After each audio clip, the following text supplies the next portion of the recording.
Hello and welcome to another project update. So today I got back to work on the dungeon level. I did some more work on the hub area. I actually did a lot today. I created a new texture for the sections of the wall of the for the sections of the level that are like broken, ruined, that kind of thing. So this is like it's technically the same text, like a base texture as the rest of the level, except for it has like a it has like a perlin noise layered on top of it, and then that perlin noise was used to darken the texture. And yeah, it's pretty much the same. That way, it's the same color, same hue, but it's like visibly. It looks kind of like it's in rough shape. And I applied the texture pretty much everywhere that mattered. Next thing I did, things I didn't when I say these things, I didn't necessarily do it in that order, but I also created a bunch of ruined sections of ceiling that looked like kind of like they collapsed, kind of roughed it up a little bit. It doesn't. It's kind of squiggly, but this is deliberate. Kind of make it look like it's, like I said, in rough shape. And there's some dirt over here. The reason I put dirt here so I have an excuse to put some of the some sort of enemy down here that thrives in dirt. I'm thinking I'm thinking probably the plant monster, the one with the jaw, with the four jaws and teeth that kind of lunges at you if you get too close. Basically, a Deku Baba from Ocarina of Time. I added this collapsed bit of ceiling to prevent the player from. So the player arrives on the third floor from here. Oh yeah, I also extended the vines to actually go all the way to the floor because, why not open this part of the level up earlier? I feel like there's not. I feel like I don't need to force the player to like hop across these ledges to jump onto a vine and then climb up. That might be a bit. Yeah, that might be a bit too obscure for the first dungeon of the game. By extending it all the way to the floor, I make it more accessible for a person who's like just picking up the game. So you're right up here. That way is blocked off. So you have to go this way. I added this bit here that is still suspended. You can hop over here, and then there's this lip over here that leads over here. This is actually a separate room that exists kind of on top of this one here. And I made it so that there's a bit that extends down into.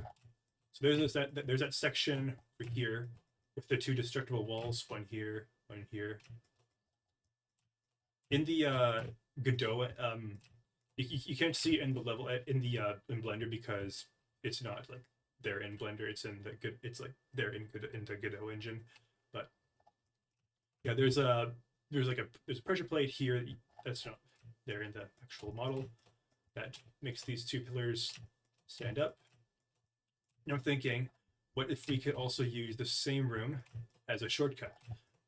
Put like a pushable block over here. When the player like arrives over here, they can push the block down, creating a shortcut back up, making it easy for them to get from the second to the third floor, so they don't have to like climb the vines.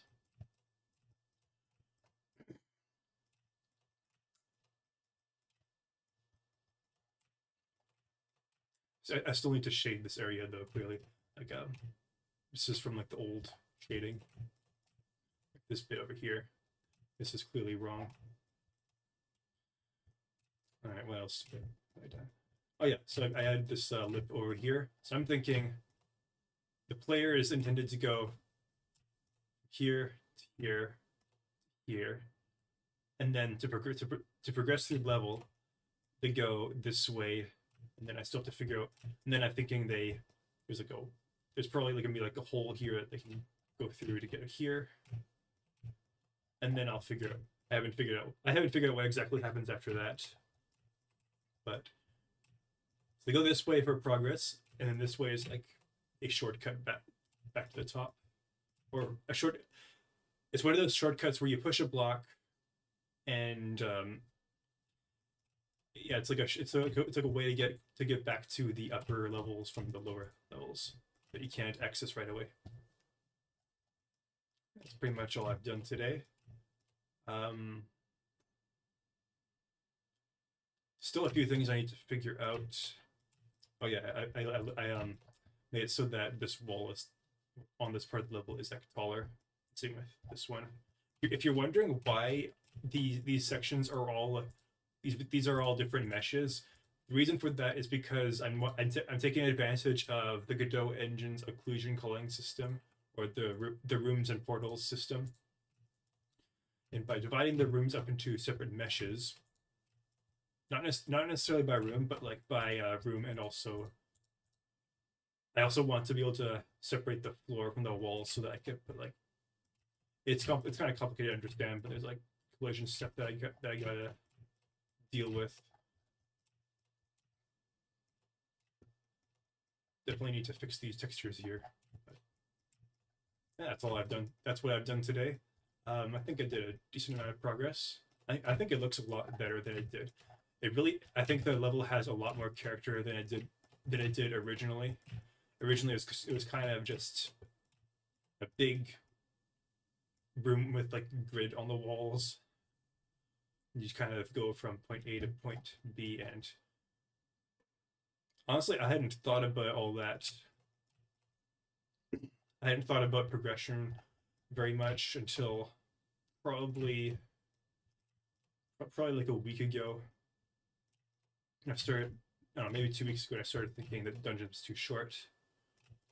And I think that adding the third floor really helped flesh it out, and adding these ruined bits, I think this looks pretty good. Anyways, that's it for today. I'll see you next time. Bye bye.